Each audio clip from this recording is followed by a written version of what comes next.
Entonces, bueno, estamos presentando, como les comentaba, la sexta sesión del seminario, que en este caso estará dedicada a la estadística, al estudio, al uso de herramientas estadísticas en el contexto de esta pandemia, para estudiar la severidad y la mortalidad de la enfermedad, ¿no? Entonces, como siempre hacemos, voy a hacer una pequeña y breve, lo más breve posible, presentación de los ponentes. En este caso, tenemos al doctor Armando Seú, que él es, es máster en estadística médica por la Universidad de Londres y además tiene un doctorado en matemática por la Universidad de La Habana. Él es en estos momentos profesor de estadística de la Escuela Nacional de Salud Pública de Cuba y es investigador senior en el Instituto Nacional de Higiene, Epidemiología y Microbiología de La Habana también. Él ha trabajado como estadístico en el Departamento de de Investigaciones de Salud Reproductiva de la Organización Mundial de la Salud por 6 años. Además tiene una amplia formación estadística matemática, ha trabajado en áreas de epidemiología de salud pública, de muestreo y otras áreas más relacionadas con la estadística y salud pública. Uno de sus principales intereses es el factor de riesgo y la carga de la enfermedad, incluyendo metodologías que están relacionadas. Actualmente está liderando o ha liderado un proyecto de investigación sobre la carga de mortalidad en Cuba desde el año 1990 hasta el 2015 en el mismo Instituto Nacional de Higiene, Epidemiología y Microbiología de La Habana, y está colaborando con el Instituto de Medicina Tropical de Amberes en Bélgica, en varios proyectos. Sus colaboradores en este caso se encuentra entre sus colaboradores el doctor José Peñalvo, que es profesor del Instituto de Salud Pública, profesor de Salud Pública del Instituto de Medicina Tropical en Amberes, y es profesor adjunto de epidemiología en la Universidad de Boston. Tiene una sólida experiencia en investigación clínica, métodos de epidemiología y tiene experiencia además en síntesis de epidemiología de enfermedades crónicas y cuantificación y modelado de impactos en la salud y efectividad de estrategias basadas en la población para reducir la carga de enfermedades crónicas. El doctor Peñalvo también es experto en el uso de grandes catálogos clínicos como historias clínicas electrónicas y datos de registros, así como base de datos epidemiológicas para poder estudios de efectividad. Actualmente,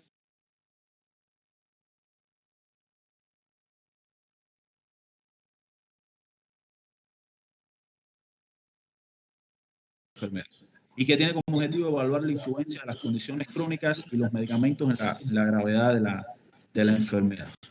Y por último, también tenemos a la doctora Eli Mertens, que es investigadora postdoctoral del Instituto de Medicina Tropical de Amberes, Bélgica, y forma parte de la unidad de enfermedades no transmisibles de este propio Instituto de Medicina Tropical. Bueno, ya no me extiendo mucho más, sin más le doy la palabra a los ponentes y le doy las gracias a los participantes y la bienvenida. Bueno, muchas gracias. Por aquí Armando Seú, representando a mis distinguidos colaboradores que, bueno, no tenemos la posibilidad de compartir con ellos en línea, pero que han desempeñado un papel muy importante en este trabajo. Relacionado con la estadística, el enfoque estadístico y métodos estadísticos en el contexto de esta pandemia que estamos sufriendo desde el año pasado. Entonces, el resumen del capítulo tiene que ver precisamente con esto. Son métodos estadísticos fundamentalmente aplicados a la epidemiología en este contexto que tiene que ver con los impactos de la pandemia, tanto directos como indirectos, que después comentaré sobre eso. Métodos para estratificar a los pacientes según su riesgo para infectarse y para estratificar a las personas según su riesgo para infectarse y para estratificar a los pacientes según su riesgo de fallecer puede complicarse. Otro enfoque ya de modelo de regresión predictivo para el evento de fallecer en los pacientes, y algunos otros ejemplos sencillos que quiero presentarles para ilustrar estos enfoques estadísticos y muchas veces muy sencillos, que tienen que ver más bien con el sentido común que con muchas cosas sofisticadas relacionadas con los métodos. Primero quería hacer algunos comentarios en el sentido de que la estadística aplicada, a diferencia de la teoría de estadística, puede ser un negocio complicado o sucio, en el mejor sentido de la palabra. ¿Por qué? Porque, bueno, tiene que ver con la realidad, y la realidad es complicada y a veces no es muy limpia, que digamos, en particular por el problema de los datos con los cuales hay que lidiar, y que en muchas ocasiones no tienen mucha calidad, y que también ocurre con frecuencia que este proceso de limpieza de los datos no se le da la importancia suficiente, no se paga lo suficiente, y el resultado es que muchas veces se analizan datos que no tienen la calidad suficiente, y es como dice el refrán, garbage in, garbage out. Entonces, también quería comentar acerca de que esta situación de la pandemia, en mi opinión, es complicada, porque siempre la realidad es mucho más complicada que la teoría. Y en particular la realidad de la COVID-19 es complicada porque, en mi opinión, es una situación o una realidad un poco inestable, casi caótica, porque muchos factores influyen en la transmisión de la enfermedad, y pequeñas violaciones o descuidos que pueden ocurrir en un lugar y en un momento determinado a veces tienen unas consecuencias desastrosas en el comportamiento de la transmisión en un determinado lugar y en un determinado momento. Y entonces, bueno, pues es realmente difícil modelar situaciones como esa. Dice el refrán, que ahora no recuerdo quién lo dijo, que todos los modelos están errados, pero algunos son útiles, ¿no? Y bueno, eso tiene que ver con la fe que podemos tener en los modelos, ¿no? Entonces, la predicción de las curvas epidémicas, en particular de casos activos, a mediano y largo plazo, es algo que quizás no sea imposible por estar cercano a eso. Y entonces, también a veces yo por lo menos observo que al principio de la pandemia se hablaba mucho de los casos reportados, de los casos detectados, como que esos eran los casos, y siempre perdíamos de vista que esos casos reportados y detectados son una parte de los casos que realmente existen, y que siempre estamos subestimando la verdadera incidencia o prevalencia de la transmisión. Y entonces, factor que depende de esa subestimación de muchos aspectos. O sea, no solo es con qué fuerza nosotros hacemos pruebas diagnósticas PCR, sino también, o sea, en particular, qué recursos tenemos para hacer muchas pruebas, lo cual no siempre ocurre. Pero también es dónde hacemos esas pruebas y en qué momento. O sea, que todo eso son factores que provocan que la cantidad de casos que nosotros detectamos pueda ser muy por debajo o muy por debajo de la realidad. Sobre todo cuando uno compara con otros países que desde un principio de la pandemia tenían a disposición una cantidad mucho mayor de PCR y ellos, así siempre hay que comparar estas situaciones para uno darse cuenta de hasta qué punto puede estar las estadísticas de casos reportados subestimando la verdadera cantidad de casos existentes. Aquí estoy presentando un gráfico que le he puesto un título de como las series televisivas, ¿no? Y las temporada 1, temporada 2.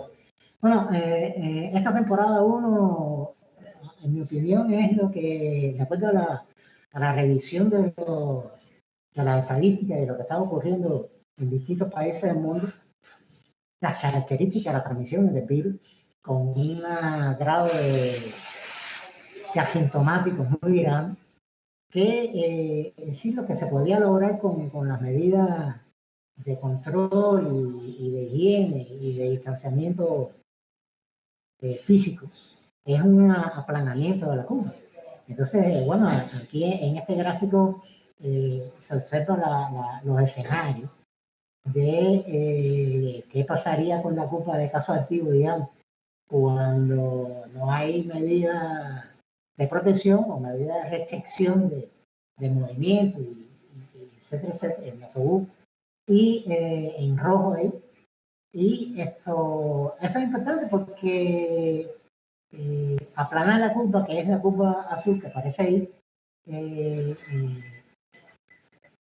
ayuda a que el sistema de salud no entre en crisis y que debido a la capacidad de ese sistema de atender a los pacientes adecuadamente.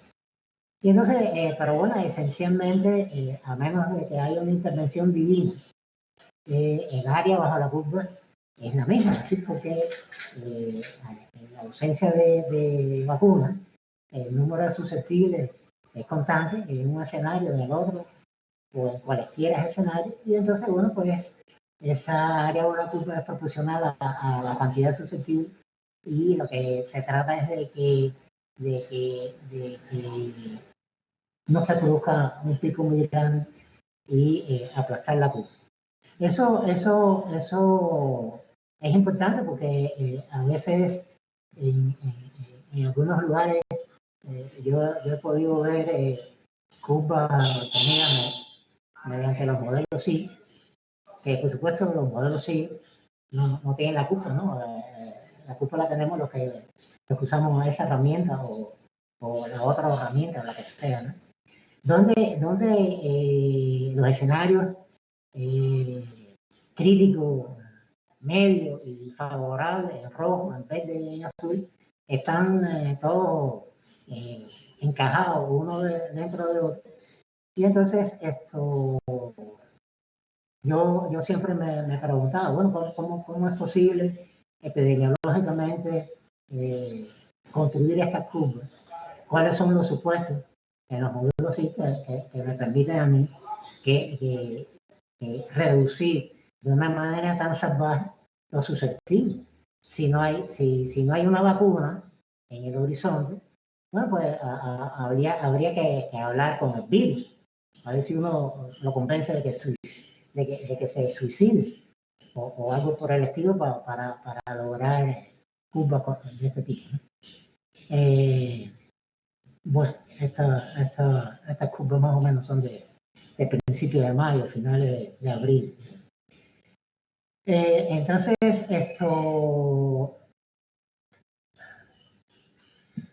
también el problema de la predicción de la curva epidemiológica, la curva de casos activos, por ejemplo, es un tema que es tan difícil en el contexto de esta pandemia que existe la tentación, y de hecho ha ocurrido en algunas ocasiones, que se entra en un negocio poco ético de predecir esas curvas sin una retroalimentación o sin un análisis crítico de lo que se predice. Es decir, aquí lo que estoy tratando de ilustrar lo que puede ocurrir, y de hecho ha ocurrido en algunas ocasiones, donde hoy se predice para las 1 o 2 semanas hacia adelante, y de aquí a una semana yo no hago un análisis crítico de cómo se ha comportado mi predicción con respecto a la realidad y con respecto a los supuestos con respecto a los cuales yo hice esa predicción. Entonces, sencillamente reajusto mi modelo para que coincida con los datos hasta ese momento, y vuelvo a predecir 1 o 2 semanas hacia adelante.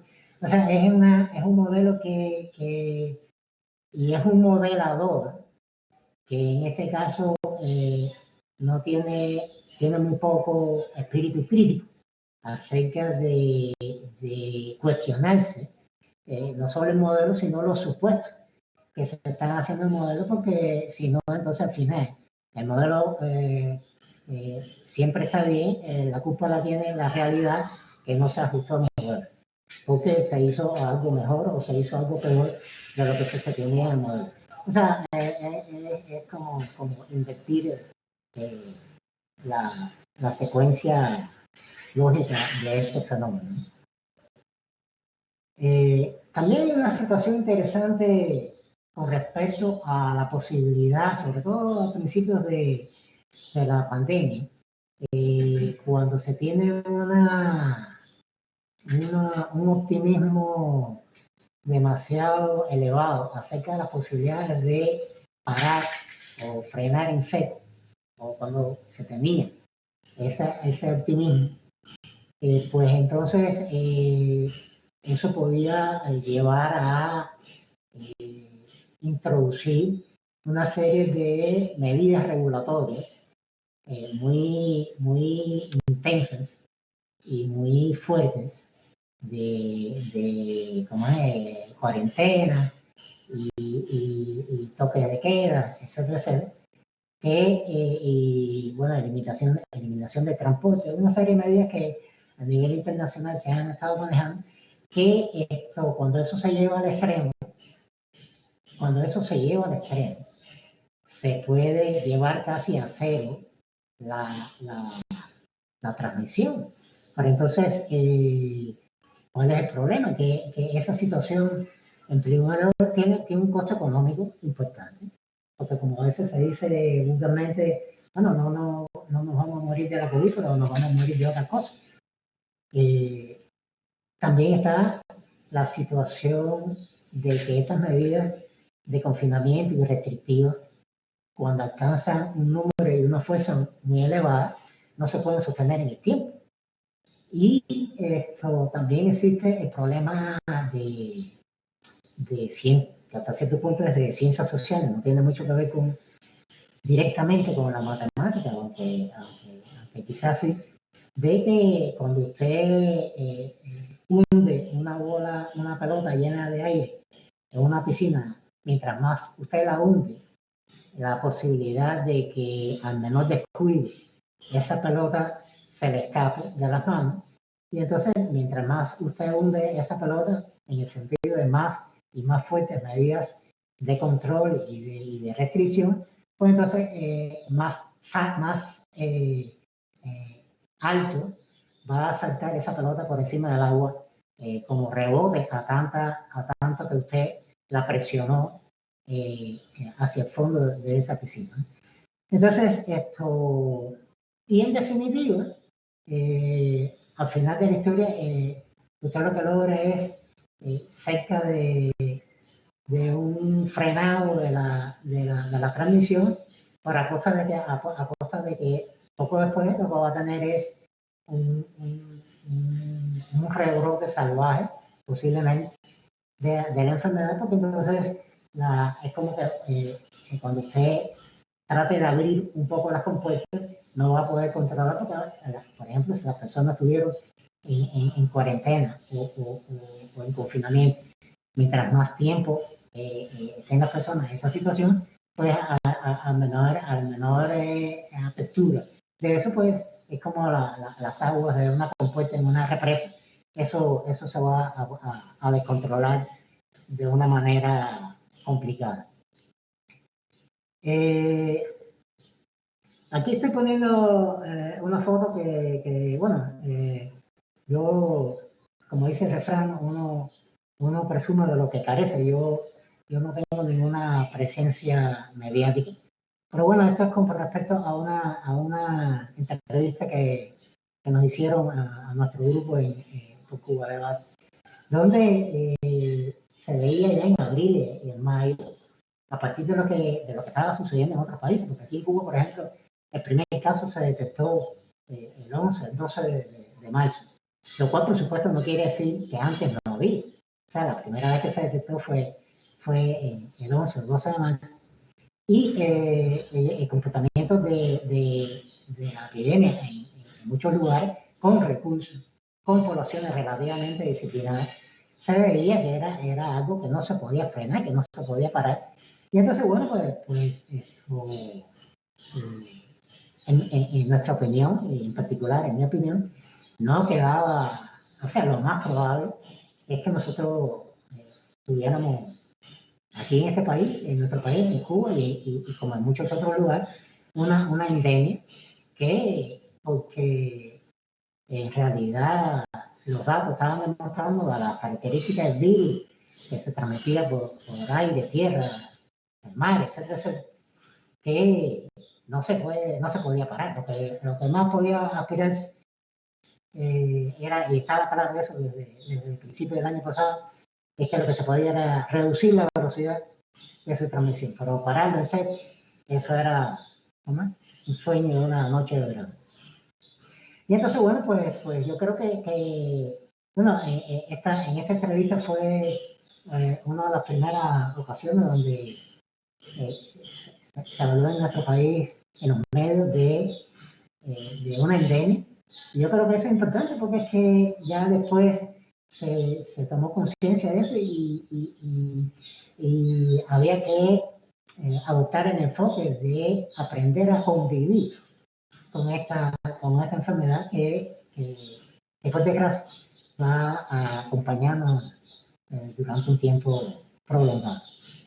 Y bueno, pues yo creo que también la estadística, quizás no tanto como la comparación, pero la revisión de lo que está ocurriendo con esas curvas epidémicas en otros países, comparar las condiciones económicas y el sistema de salud de esos otros países con la de Cuba, pues, o con la del país donde uno esté, pues puede ayudar a que a que se tomen en consideración criterios que hasta ese momento no estaban no eran muy aceptados. En este caso en particular con la aceptación de que esto en abril o en mayo del año pasado la enfermedad en Cuba iba para una endemia. O sea que eso yo creo que es importante también, aunque quizás no muy relacionado directamente con métodos estadísticos. Bueno, entonces voy a presentar un ejemplo de modelación de la letalidad en una base de datos de pacientes de COVID-19 en Cuba, que está incluida en la propuesta de capítulo que estamos escribiendo para el libro que nos ocupa. Y que, bueno, le había dicho al principio mi agradecimiento a Fraela y a los compañeros por la invitación a participar en este libro y que ojalá se puedan incluir nuestras ideas en capítulos que tengan la calidad necesaria. Entonces, este es un ejemplo ilustrativo donde, gracias al comentario de mi colega Bacallao, incluí un modelo multinivel bastante elemental, pero que no lo había hecho en la edición inicial, y que utiliza una base de datos que se ha estado recopilando por distintas instancias del Ministerio de Salud Pública aquí en Cuba, que incluye pacientes hasta enero de este año 2021, o sea, desde marzo de 2020 hasta enero de 2021, aunque posiblemente no están todos los casos de enero, en el sentido de que hay casos que en la base de datos en enero todavía no había ocurrido el desenlace final de esos pacientes, en el sentido de si habían fallecido o se habían recuperado. Es decir, que todavía estaban en evolución en esa fecha que se cerró la base de datos, que fue la base de datos se cierra en febrero de 2021 aquí en Cuba. Bueno, entonces, esa base de datos tiene alrededor de 39.000 pacientes, de los cuales 15.000 aproximadamente tenían el desenlace final ya estaba recogido en la base de datos. El desenlace final, o sea, si habían fallecido o se habían recuperado, que esos son los sujetos que incluimos en el análisis. El análisis fundamental se basa fundamentalmente en 2.311 pacientes, en particular 2.240 pacientes que tenían información confiable en las variables medidas. En particular, esas variables se refieren a las comorbilidades. Es decir, se había como que revisado la calidad de esa información y de los 15.000 pacientes, pues 2.339, en 2.339 se había revisado la calidad y se había corregido correspondientemente la información, sobre todo relativa a las comorbilidades, porque esta base de datos no tiene otros análisis de laboratorio, o sea, todos son datos clínicos y de comorbilidades referidos por el paciente. O sea que tiene está basado fundamentalmente en el reporte de los pacientes. Entonces, bueno, en ese análisis, al final hay 2.240 pacientes que tienen datos completos con respecto a las variables que nos interesan para predecir el fallecimiento de estos pacientes. Entonces, en el modelo multinivel que se hizo para evaluar el efecto de predictores clínicos en la letalidad, además de la comorbilidad, edad y sexo fundamentalmente, pues entonces consideramos dos niveles: el nivel de los pacientes y el nivel 1 de los pacientes, y el nivel 2, donde están las provincias donde se diagnosticaron estos pacientes y el mes en el cual ocurrió el diagnóstico de este paciente. Entonces, en el modelo de nivel 1, pues bueno, a nivel de pacientes, tenemos un modelo lineal generalizado donde el logit da la probabilidad de que ocurra el evento, en este caso de que fallezca, es una combinación lineal en los parámetros de edad, sexo y un grupo de comorbilidad. En total son alrededor de 14, entre 13 y 14 predictores del fallecimiento, la mayoría comorbilidad. Entonces, en el modelo 2 estamos incluyendo un efecto aleatorio de la provincia y de los meses en la estimación de este intercepto del modelo de nivel 1, y no se incluye esos efectos aleatorios en los otros coeficientes, porque, bueno, de acuerdo a la literatura en general, se considera que en general ya es suficiente incluir estos efectos aleatorios en este intersecto.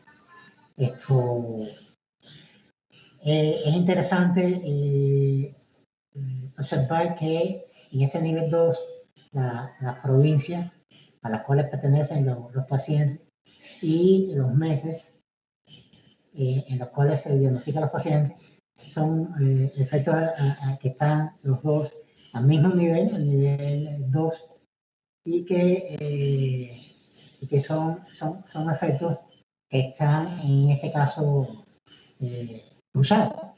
Es decir, no está ni los meses encajados entre las provincias, ni las provincias encajadas entre los meses, en el sentido de que no está uno. Por ejemplo, no hay meses, los meses no son específicos de las provincias, ni las provincias son específicas de cada uno de los meses. Entonces, esto aquí demasiado pequeño están los tres modelos que consideramos en R. Hay un modelo 11 denominado así total, con una arbitrariedad total, donde se consideran los efectos fijos nada más de las 13 o 14 variables predictoras, edad, sexo y las distintas comorbilidades. Y este modelo también nos buscamos en ese proceso, pero bueno, eso es lo demás. Entonces, en el modelo 12, FM12, incluimos el efecto aleatorio del mes, y en el modelo 13 incluimos el efecto aleatorio de las provincias, que son efectos que están al mismo nivel y que están cruzados por lo que les comentaba anteriormente. Y bueno, esta es la sintaxis en R para esos modelos. Y esto, bueno, aquí está el efecto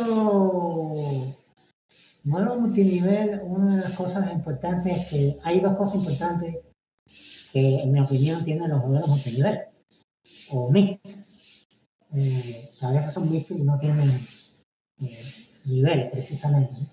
Bueno, una cosa importante es que permiten tomar en cuenta la pérdida de independencia que tienen las observaciones producto de que las observaciones se agrupan en provincias, en este caso, o en meses, y los pacientes de esos conglomerados, ya sea una provincia o un mes, tienen tendencia a ser similares o más similares que los pacientes de distintas provincias o distintos meses. Entonces, esa correlación a veces se cuantifica con coeficiente de correlación intracasa, pues cuando no se utiliza modelo mixto o multinivel, pues se tiene una impresión o unos resultados que son demasiado optimistas con respecto a la precisión que se tiene de los coeficientes. Y la otra cosa importante de los modelos multiniveles es que se puede incluir predictores a los distintos niveles, en este caso predictores a nivel de paciente, predictores a nivel de mes o predictores a nivel de provincia, y interacciones entre esos predictores que permiten interpretar mucho mejor cómo se comporta el fenómeno. Aquí en este modelo sencillo multinivel solo he introducido efectos aleatorios del nivel de provincia y del nivel de los meses. Entonces, bueno, aquí se aprecia que el modelo 11, que no tiene efectos aleatorios, y el modelo 12 y 13, que tiene un solo efecto aleatorio y tiene los dos efectos aleatorios, la bondad del ajuste dado por el criterio de información de Akaike, que mide entropía fundamentalmente, no varía de manera muy catastrófica dos modelos a otro y observen que además de eso, esto se produce lo que era de esperar. Es decir, este modelo sin efectos aleatorios produce resultados, los modelos que no incluyen efectos aleatorios, tiende a detectar como estadísticamente significativos más cosas que los modelos que incluyen estos efectos aleatorios.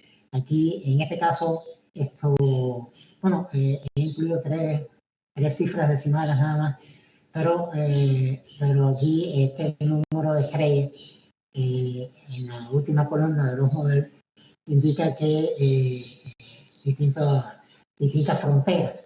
En esos niveles, bueno, aquí se ve que en el modelo sin efectos aleatorios, esta P es bastante menor que cuando se incluyen los efectos aleatorios en el modelo 2 y el modelo 3.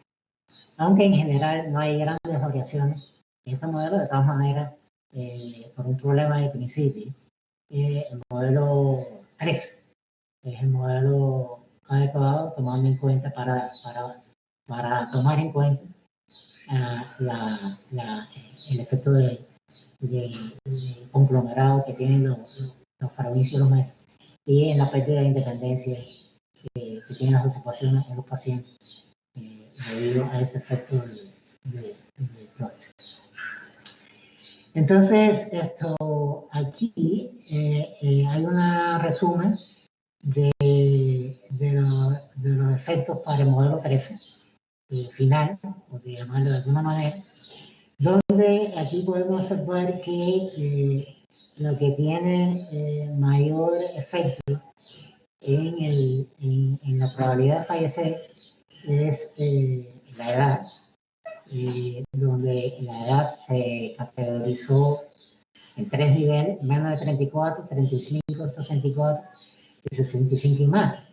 Recuerden que estamos hablando de una base de datos hasta enero de este año.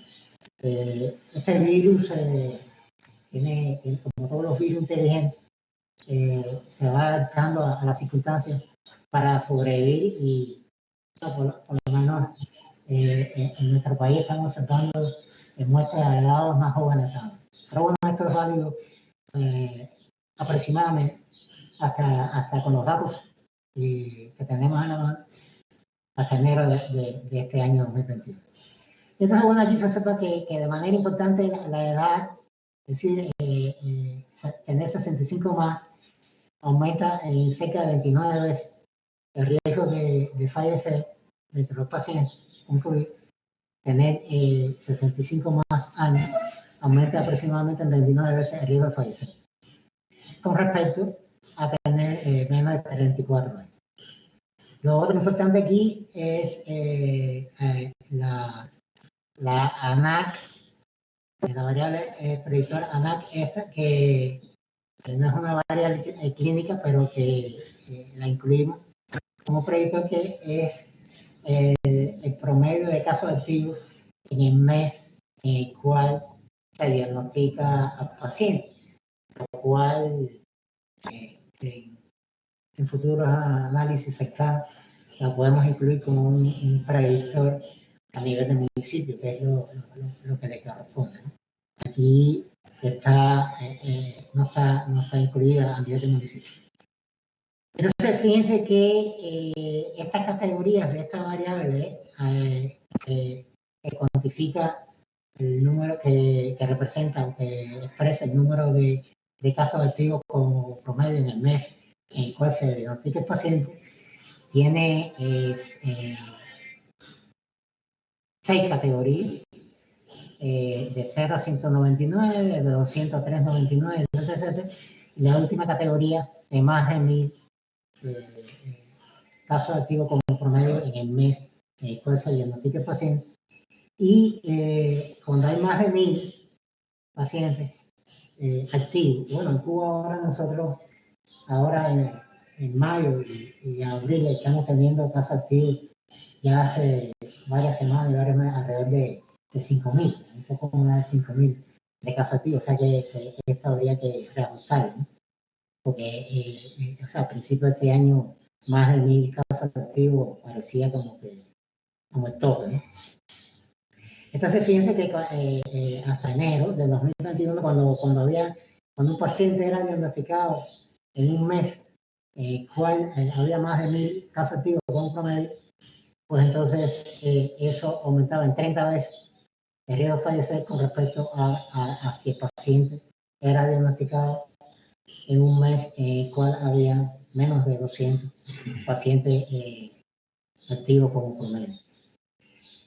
La lógica de este predictor me parece a mí un poco aplastante en el sentido de que mientras más casos activos como promedio hay en un mes, más difícil es al sistema de salud atender adecuadamente a los pacientes. Y entonces es de esperar que mientras más casos activos hay como promedio en un mes, pues se nos mueran más pacientes.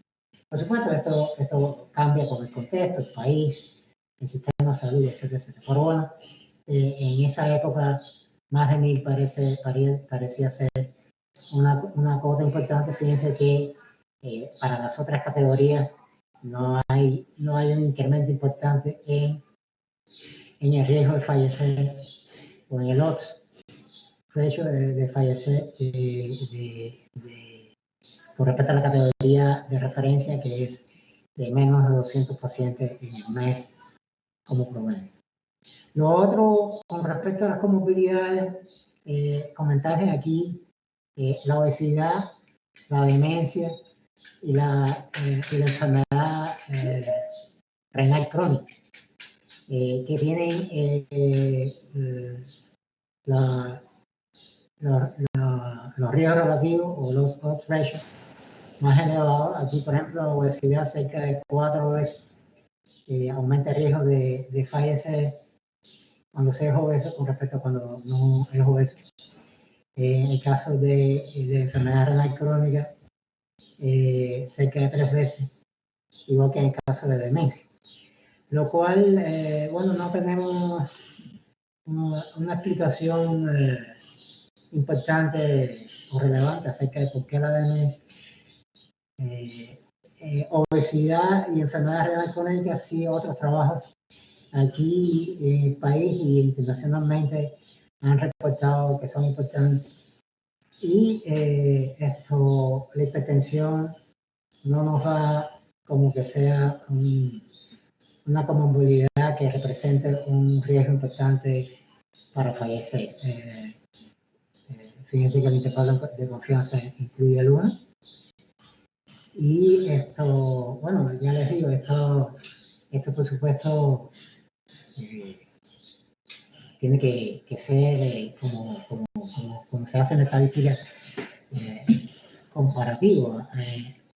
Nosotros estamos encontrando que la gran mayoría de los pacientes que fallecen son hipertensos. Pero bueno, eso no quiere decir que ser hipertenso sea necesariamente un factor de riesgo para fallecer, porque, bueno, pues nosotros,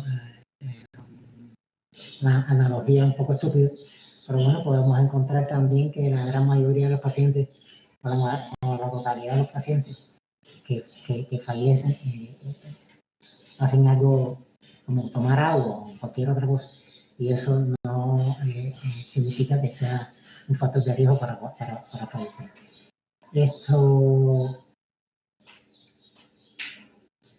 Otras aplicaciones que no hemos incluido en lo que escribimos, pero que nos parecía importante comentárselas aquí a ustedes, es sobre el impacto que tiene que ver con la carga de enfermedades, y es el impacto indirecto de la COVID.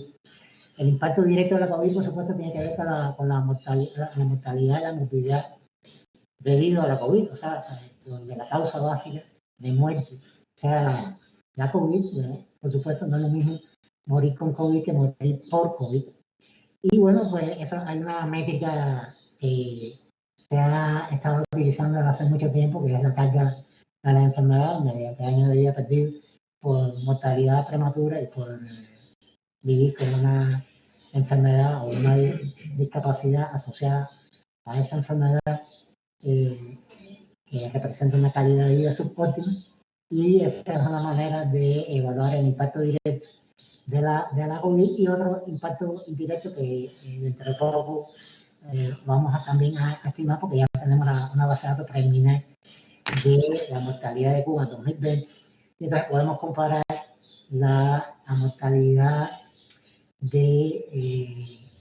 esperada según los años 2015 o 2019, por ejemplo, para distintas enfermedades como enfermedad del corazón, cáncer, etcétera, y con la mortalidad observada para esa enfermedad. O sea, en definitiva, este impacto directo se refiere a qué incremento ha habido en la mortalidad y la movilidad por otras enfermedades o condiciones, producto del efecto desestabilizante que ha tenido la pandemia. Lo último que quiero comentarle, porque ya no me da más tiempo, no quiero abusar de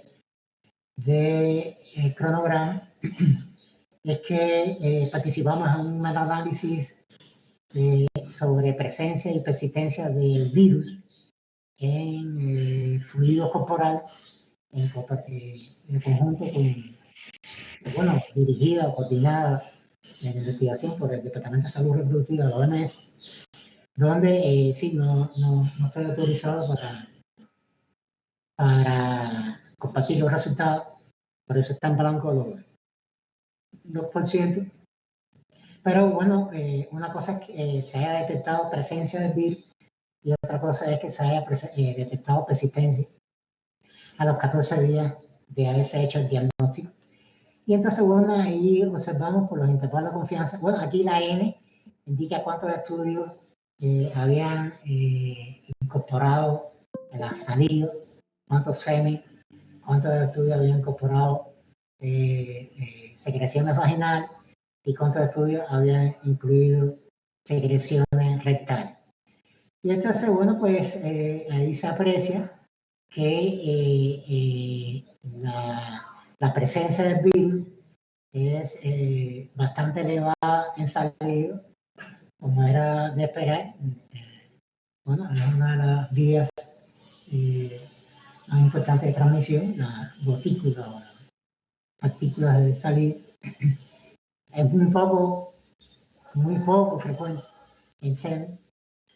Es muy poco frecuente también en secreciones vaginales y tiene un grado importante de presencia en las secreciones rectales.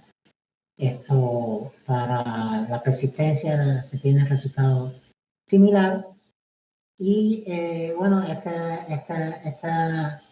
valor P que aparece ahí tiene que ver con la heterogeneidad de los estudios que se incluyeron en cada uno de esos metaanálisis, donde puede haber razones en las cuales estén explicando la no uniformidad en las estimaciones de la presencia de saliva en estos 16 estudios. Esas razones pueden deberse a múltiples fenómenos. Puede ser que, por ejemplo, aquí incluimos distintos tipos de estudios, o sea, no solo ensayos clínicos, sino hay estudios observacionales, incluso hay estudios de casos.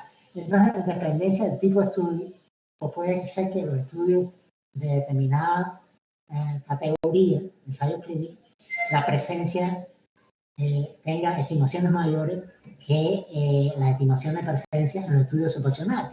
Entonces, bueno, ahí habría que ponerse a estudiar cuando estos valores pues, son significativos, qué es lo que explica la heterogeneidad de esos resultados y, en definitiva, como que hay que tomar con mayor cautela los resultados cuando hay una heterogeneidad significativa en los estudios que se resumen en cada uno de estos metaanálisis. En definitiva, el metaanálisis es una una especie de media ponderada, lo que se hace para obtener los resultados, donde la unidad de análisis son los diferentes estudios que se han identificado en la literatura para obtener esa media ponderada a partir de esas unidades de análisis que son los estudios. Bueno, entonces esto ya voy a saltar a las conclusiones, en el sentido de que yo creo que el pensamiento estadístico, los enfoques estadísticos, los análisis estadísticos son y pueden ser de ayuda para la toma de decisiones acerca de qué se debe hacer, qué no se debe hacer. Hay un ejemplo ahí que no mencioné, pero que tiene que ver, que a mí me resulta interesante. En determinados momentos yo oí hablar en algunos lugares, no necesariamente en esta isla, pero bueno, de utilizar el muestreo para detectar los casos con la enfermedad. Entonces, o sea, el muestreo es un procedimiento, una herramienta o un enfoque de gran prestigio dentro de la estadística, que su esencia es estimar un parámetro, es decir, una característica de una población a partir del estudio de una parte de esa población, que se le llama muestra, ¿no? Entonces, bueno, si usted quiere detectar los casos que tienen enfermedad, usted lo que tiene es que hacer la encuesta epidemiológica, ver los contactos de los casos confirmados y esa encuesta puede ser mejor, peor, etc. Pero ponerse a detectar los casos que tienen la enfermedad mediante un muestreo de la población, a mí, honestamente y con el mayor respeto, me pareció siempre una locura, ¿no? Entonces, bueno, por suerte, esto, ¿cómo se llama? A veces hay cosas que uno tiene que promover que se hagan y a veces hay cosas que se debe promover que no se hagan.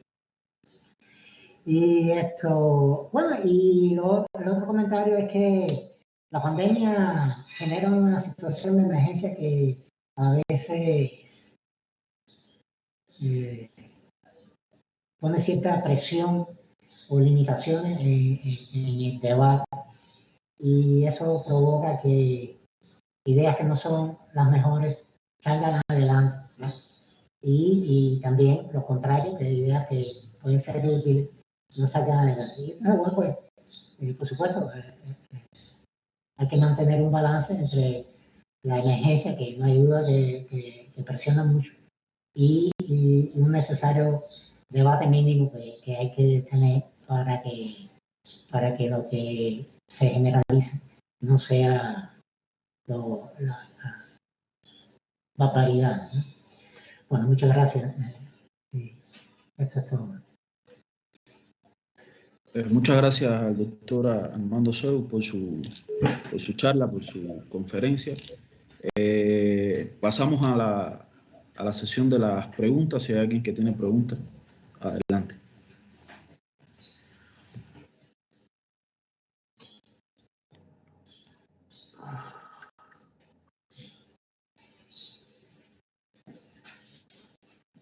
Pues yo no sé si hay alguien más que tenga preguntas, si no yo después quisiera hacer unos comentarios y preguntas.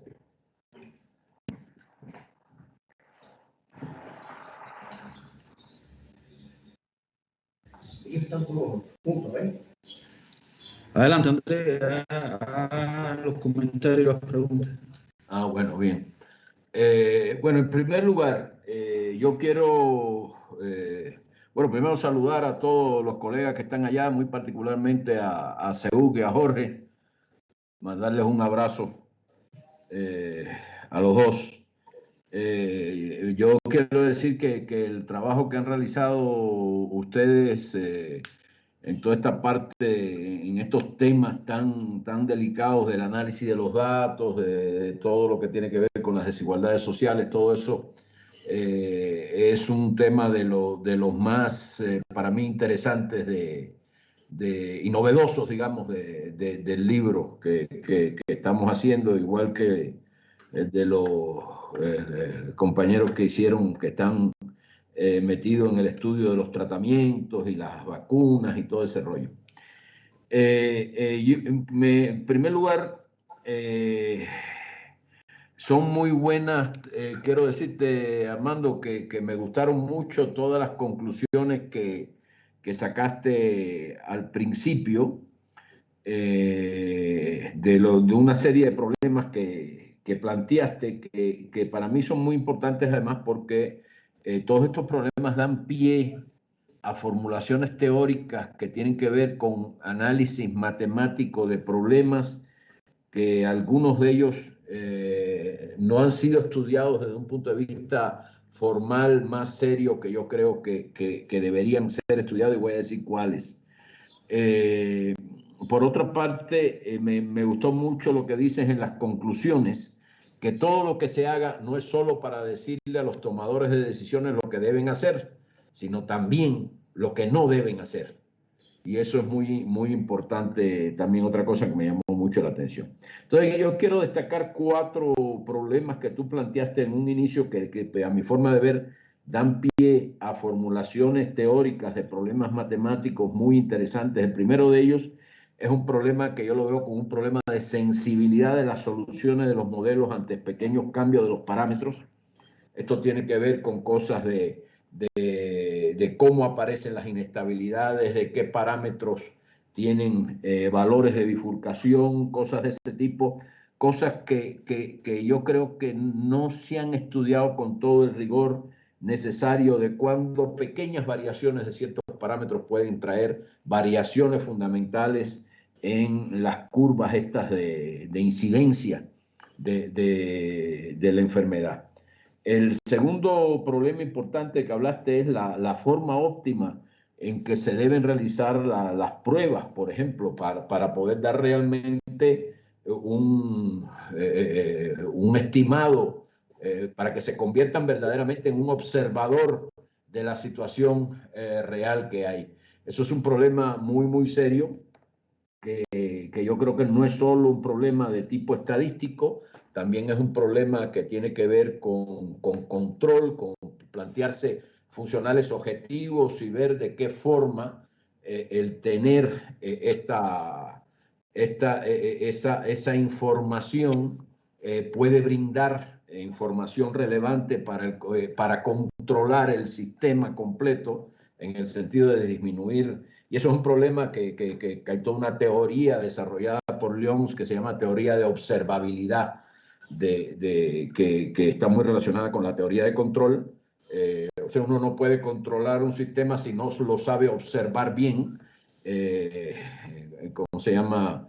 Hay una teoría que desarrolló Lyons, es una teoría matemática de control que tiene todo, ¿cómo se llama?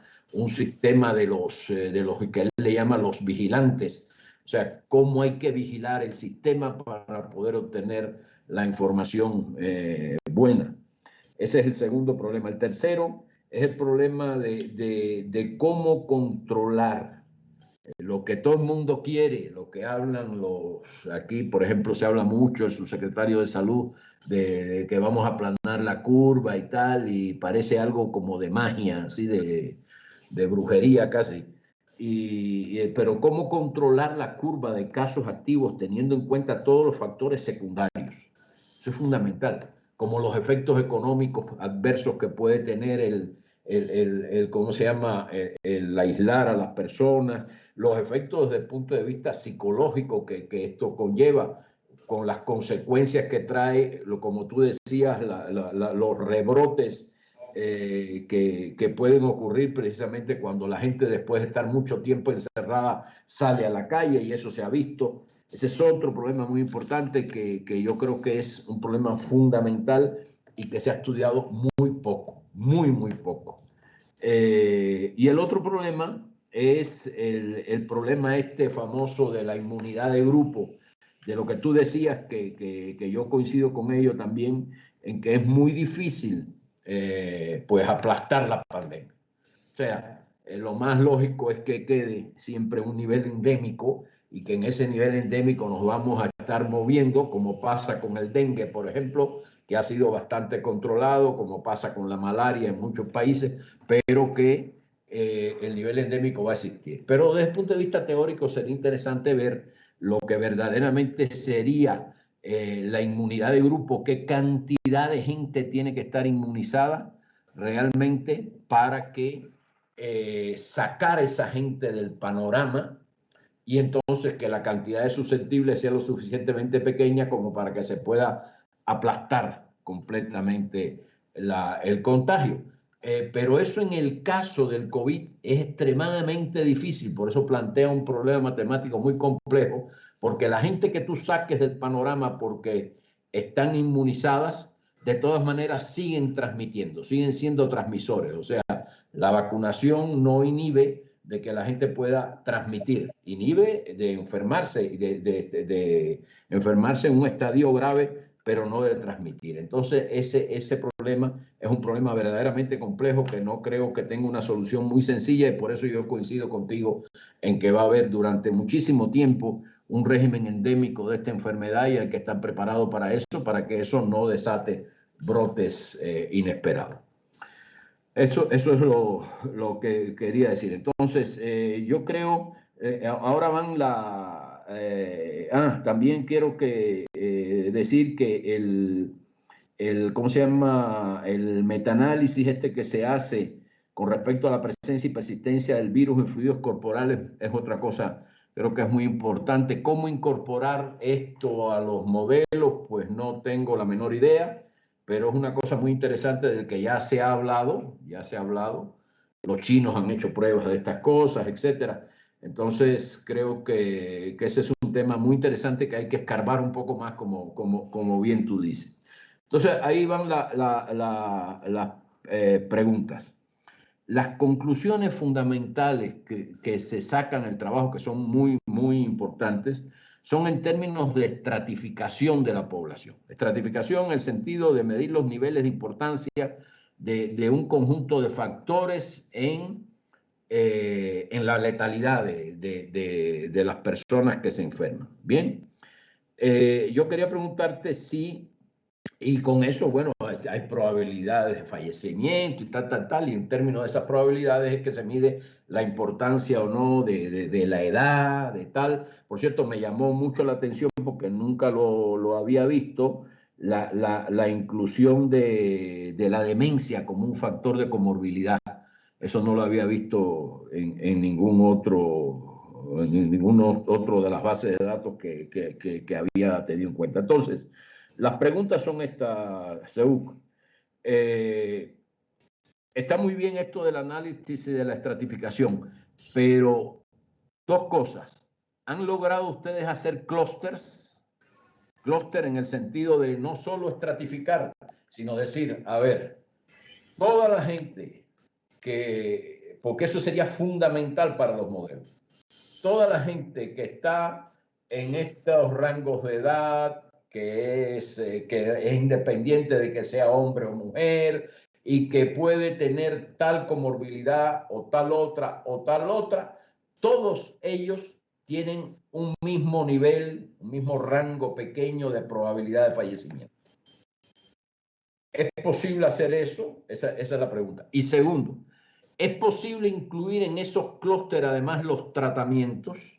Porque es lo que ahí quería preguntarte un poco, ¿qué relación tiene el trabajo este que ustedes hacen con el que hace la gente, por ejemplo, del centro este de inmunología molecular y la gente de biotecnología que están estudiando sus tratamientos? Por ejemplo, el tratamiento, una cosa muy importante sería incluir en ese análisis de los clústeres cómo influye, además de todas las características intrínsecas de los individuos, o sea, la edad, el sexo, las comorbilidades de cada uno, tener todo eso como un conjunto de variables y aparte de eso agregarle los tratamientos. Hay una serie de tratamientos tradicionales en Cuba hay un tratamiento específico que es el que se quiere promover, que es el tratamiento con interferón en la primera etapa ¿cómo se llama?, de proliferación del virus, y posteriormente con el itolizumab.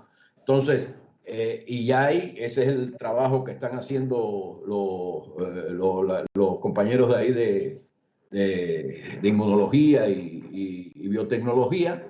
Están modelando ese tipo de cosas, y como ya han visto, por lo menos a nivel de modelos, y tienen datos ya de individuos que se les ha aplicado el tratamiento. Empezaron, parece, con una cantidad de individuos pequeña, unos 70, pero ya van casi como por 600, y parece ser que estos tratamientos funcionan, son muy eficaces.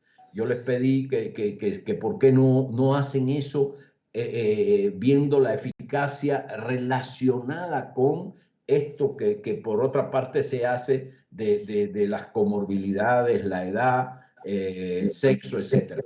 Entonces, ¿cómo es posible hacer esto? Es la pregunta. Si es posible hacer los clústeres y asignarle probabilidades a los clústeres, y si es posible además incluir los tratamientos de alguna manera, porque ya cada vez más se van definiendo los tratamientos específicos con corticoides en la etapa de ¿cómo se llama?, de inflamatoria, todo ese tipo de cosas. Eso es lo fundamental. Y la otra pregunta es porque me llamó la atención, ¿por qué dices que, tú decías que es una locura? Bueno, ¿por qué no tiene sentido hacer encuestas en la población en base a muestreos? Esas son las dos principales. Gracias. Bueno, gracias, Fraela, por tu comentario, tu pregunta. Y bueno, por la invitación a hacer este esfuerzo de análisis de datos y de pensamiento acerca de la pandemia. Bueno, hay dos temas que me parece que están en tu comentario, en tu pregunta. El tema del clúster, los conglomerados, o de la estratificación y de los tratamientos. La estratificación, ya yo tengo hecho ese análisis, te lo voy a mandar hoy más tarde. Pero bueno, lo tenía aquí, pero no, me parece demasiado entrar en demasiadas diapositivas.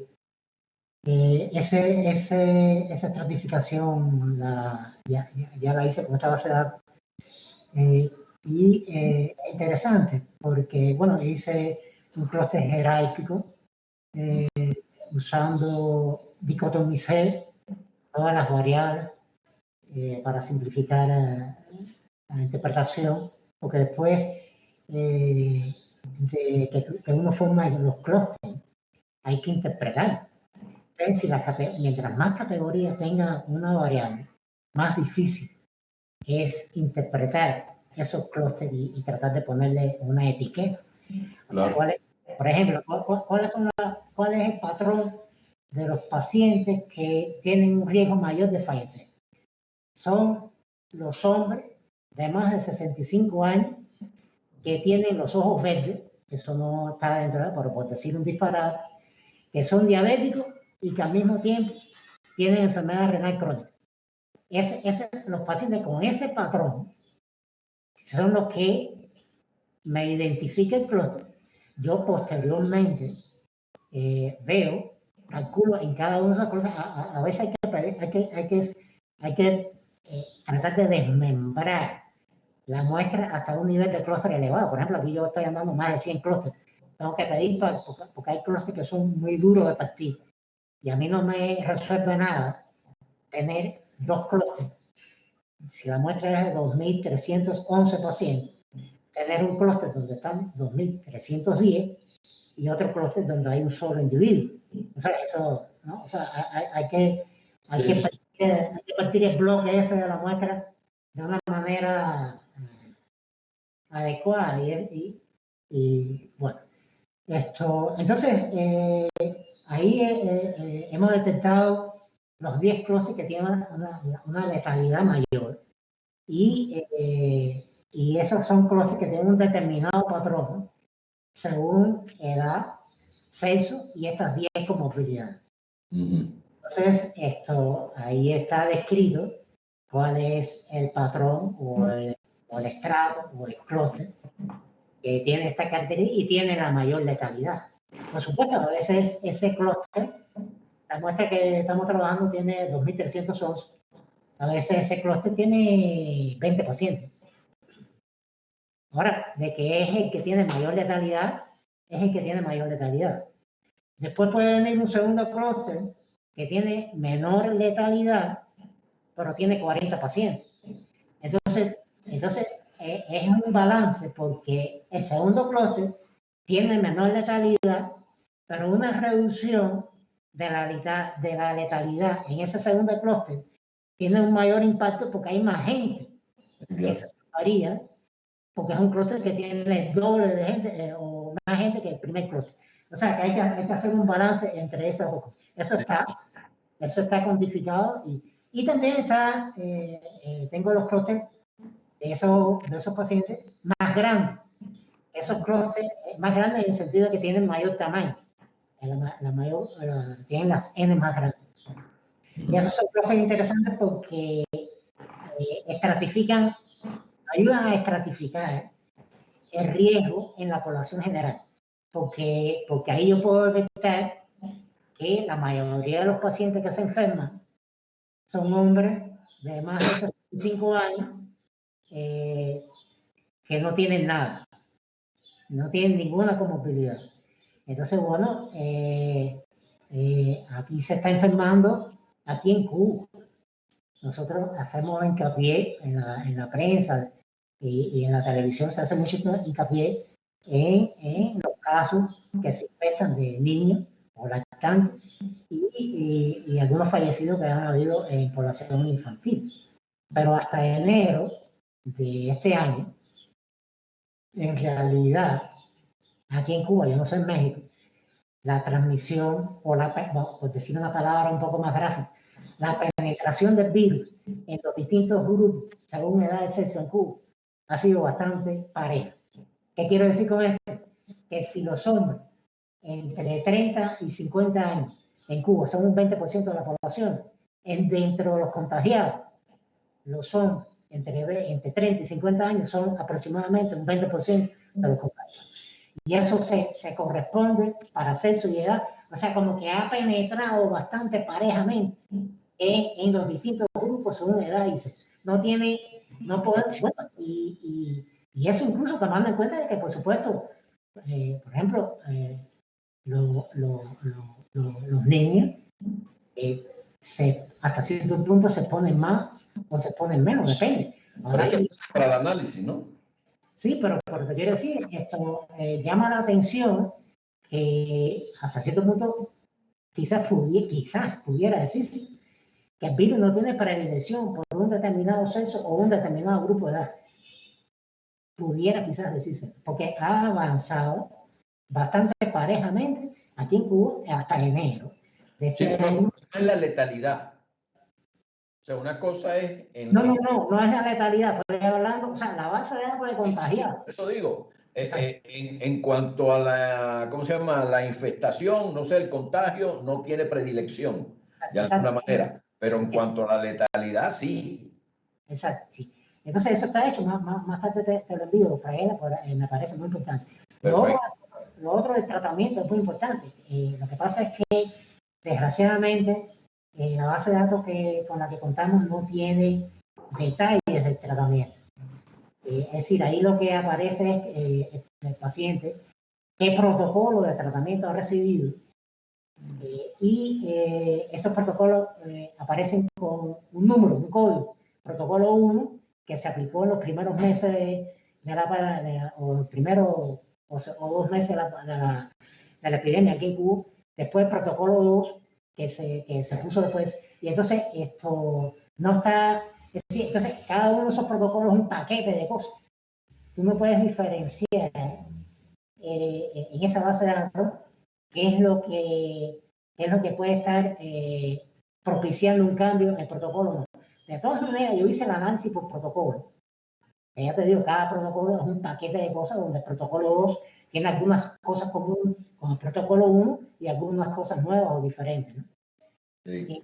El protocolo no sale como un factor predictor de fallecimiento o de recuperación. Es decir, que hasta el momento no parece ser que hayamos identificado un protocolo o un paquete de tratamiento que tenga un efecto manifiesto en la reducción de la letalidad. No sé si me explico. Sí, sí, sí. A nivel de paquete, de tratamiento. Sí, pero te digo, en eso precisamente es lo que están trabajando esta gente de inmunología, y parece que sí, ya de hecho han calculado probabilidades y todo eso con los, bueno, primero teóricamente, ¿no? Con los modelos, después han calculado, ya han hecho análisis de datos con los pacientes a los que le están aplicando el tratamiento y han visto que coinciden bastante bien. Hay bastante coincidencia entre las predicciones y lo que está ocurriendo en la práctica. Te digo, ellos sí tienen ya, con respecto a su tratamiento, al que están proponiendo, de interferón 1 y tolizumab. Pero yo he pedido a compañeros que me involucren en esos análisis, pero bueno. Bueno. Mira, hasta ahora no he tenido eso, ¿no? Yo tengo que autopromoverme mejor en ese sentido. No, pero, ¿sabes qué? Perdona un momentito, Armando. Yo precisamente le he propuesto, mira, aquí tenemos un grupo, déjame darte esta información. Aquí hay un grupo que precisamente no sé si el jefe de ese grupo está oyendo la plática, pues la estaba oyendo, pero creo que tenía que retirarse. No sé si está todavía por ahí Guillermo. Pero bueno, parece que ya tuvo que retirarse. Bueno, es un grupo de gente que se dedica a análisis de datos desde el punto de vista estadístico, desde el punto de vista de Big Data Análisis, inteligencia artificial, ese tipo de cosas. Y con ellos estamos desarrollando precisamente cosas de este tipo, tratando de incluir los tratamientos. El problema es que nosotros estamos manejando dos grandes bases de datos. Primero la mexicana, que tiene lo que tú dices, las bases de datos no se pueden tomar como tal y empezar a hacer cosas con ellas, porque entonces puedes obtener conclusiones muy riesgosas, muy disímiles de lo que verdaderamente ocurre. Entonces, pero ellos han estado tratando esas bases de datos, limpiándolas, completándolas, tal. La base de datos mexicana es una base muy amplia, tiene bastantes personas ya contempladas, pero no incluye, esto es una cosa fundamental, las comorbilidades de la gente. Se incluye, ¿cómo se llama? Perdón, no incluye los tratamientos de la gente, incluye las comorbilidades. Pero tenemos una base de datos española de una cadena de hospitales privados, que es la cadena de hospitales privados más importante de España, que se llama Hospitales HM, que concursamos por esa base de datos, es una base privada, pero concursamos por esa base, nos las dieron, y eso es una base muy completa. Imagínate, la base de datos mexicana no llega a 1 giga, esta de que te estoy hablando tiene 350 gigas ya de información. Te puedes imaginar qué barbaridad de información, porque tiene, ¿cómo se llama? Una descripción muy detallada de los tratamientos de los pacientes, pero prácticamente no trae información. Yo voy a solicitar a ver si la tienen, porque a lo mejor no la han incluido, pero la tienen, información sobre las comorbilidades, porque esa es una base de datos muy buena para considerarlo todo, para poder hacer todo eso que ustedes están haciendo y hacer los árboles de decisión. Y una cosa que me parece muy importante es esto que tú dices, de alguna manera hay que poner pesos por la disparidad que hay en los clústeres estos de que hay uno con 20 personas, otro con 40 y otro con 150. Entonces, ese tipo de cosas hay que hacer ese análisis, pues un análisis ya mucho más serio.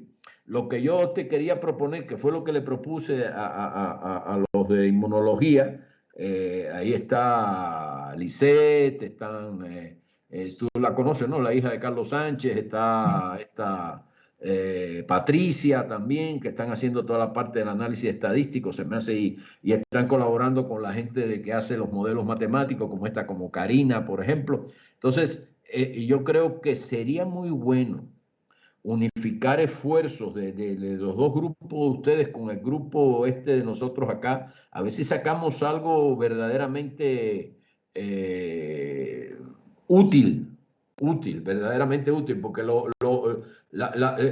mientras tú digas, la gente es más propensa a morirse si le pasa tal cosa y tal cosa, sí, pero a lo mejor con un tratamiento, esa gente que es más propensa a fallecer, pues mejora muchísimo, y otra gente que no eran tan propensa, el mismo tratamiento no le hace el mismo efecto, y eso sería una cosa importantísima a determinar, o sea, por lo menos desde el punto de vista estadístico, desde el punto de vista de las probabilidades de fallecimiento. Entonces, a lo mejor podríamos organizar algo en conjunto si a ti te interesa. Yo se lo he planteado a ellos, se lo planteé a Rolando Pérez, y voy a tener una reunión con ellos próximamente, y voy a insistir en eso porque creo que tenemos todos los elementos para hacer algo verdaderamente serio. Sí, por supuesto, Fraguela, estoy muy interesado. Y bueno, lo que puedas apoyar en ese sentido, muy bienvenido. También te quiero llamar la atención, Fraguela, de que no solo es importante la base de datos esta base de datos de los contagiados, sino también que Biocuba Pharma ha estado tienen base de datos de la aplicación de distintos productos. Sí, claro, a eso me refiero. Entonces, donde tienen detallado el fármaco que se ha empleado, y entonces son estudios observacionales donde hay individuos que ya han recibido el fármaco y entonces han observado que ninguno de ellos se ha contagiado, entonces llegan a conclusiones apresuradas. Eso sí. Que ninguna de la gente que le dieron un interferón X se contagió, eso tiene un 100% de efectividad, lo cual, bueno, a lo mejor ninguno de ellos de todas maneras se iba a contagiar. Entonces, hay cosas como propensión. Claro. No estoy diciendo que eso sea el análisis ya final, sino que hay que tenerlo en cuenta para incluirlo en un análisis mucho más fino, porque va a tener muchas variables y hay que tener en cuenta todo eso que tú dices. A lo mejor esas conclusiones, como que tú dices, el tipo se murió y tomaba agua. Imagínate. Que el agua es causa de mortalidad, ¿no? Está claro. Entonces, hay que hilarle muy fino. En esto tienen que haber estadísticos, tienen que haber médicos, tienen que haber, ¿cómo se llama? Epidemiólogos, tienen que haber, es un equipo serio. Pero ese equipo ya se tiene bastante, como equipo multidisciplinario en Cuba está bastante bien eso. Nosotros tenemos aquí gente también que está metida muy de lleno en esto. De hecho, el grupo de los médicos que van a tener como 3 o 4 capítulos en el libro, están metidísimos en el problema y entienden la problemática muy bien. Y entonces yo creo que es una oportunidad a raíz, porque esa fue la idea inicial de hacer el libro, es que conjuntar gente que está atacando el problema desde muchas aristas diferentes, a ver qué podemos sacar en conjunto. Sería la segunda etapa después de entregar el libro. ¿Por qué? Porque este es un problema que todavía va a durar mucho tiempo, está claro, es lo que dices tú. Ok, Frael, gracias por su comentario. No, muchísimas gracias a ti, Armando. Muy interesante plática, me gustó muchísimo. Bueno, entonces les damos de nuevo las gracias al doctor Armando Seu y bueno, a todos los que han participado con nosotros. Nos despedimos y hasta la próxima sesión. Será dentro de 15 días. Gracias. Saludos a todos. Hasta luego.